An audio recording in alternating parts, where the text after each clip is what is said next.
This lecture is going to be about plotting and color in R. It's kind of an adjunct lecture to the lectures that we've already had about plotting in both the base graphics and the lattice graphics system.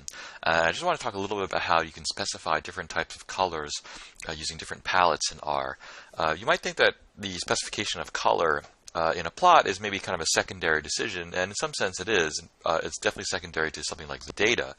But of course, the judicious and appropriate use of colors, I think, in plots can help to describe the relationships that you're trying to demonstrate, and can help various dimensions of the data come out more effectively than if you just choose an arbitrary set of colors.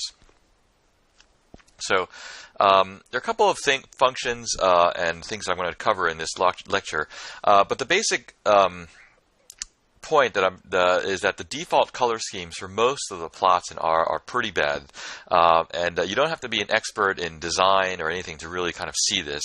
But the natural color schemes that you kind of gravitate towards when you use the plotting functions are not particularly well suited for different kinds of data. But there have been a number of developments in R via packages and also in the core R system that can help with the handling and specification of colors in various types of plots. And so I'm going to talk about one of these packages and some of the functions in this lecture. So the basic problem that typically comes out in most plots is this is a pretty standard plot in R that you might see in a presentation or in a paper. There's some points on the plot, and I'm just plotting random points here.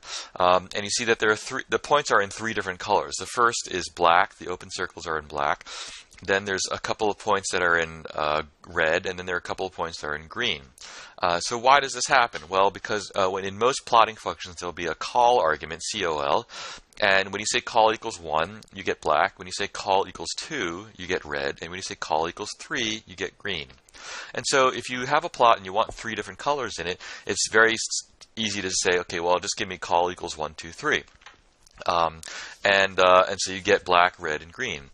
Call equals 4 would have been something like cyan, and then call equals 5 is magenta. So those are the kind of standard colors that you just get stuck with when you set call equal to be 1, 2, 3, 4, or 5. And so if you go this route, the red and the green are not particularly meaningful in this case. Of course, you don't know what the data are about, so it's possible that they are.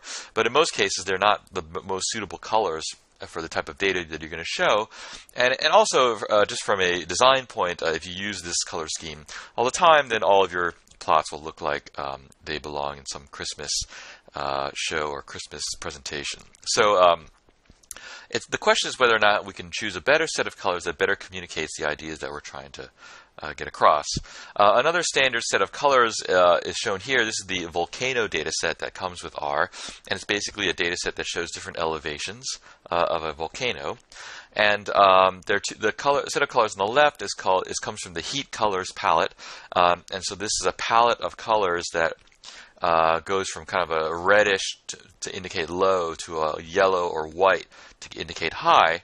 And then on the right side here, we've got a palette of colors called the topo colors or topographical colors, and this goes from a kind of blue, which indicates low, to a brown or a white, which indicates high.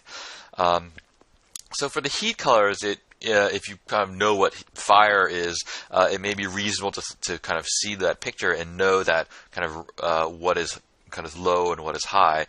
For the topographical colors, it's maybe not immediately clear to some people what is low and what is high. It's not so. The fact that blue is low and green is higher than blue, it may not be particularly obvious. It's not particularly obvious to me.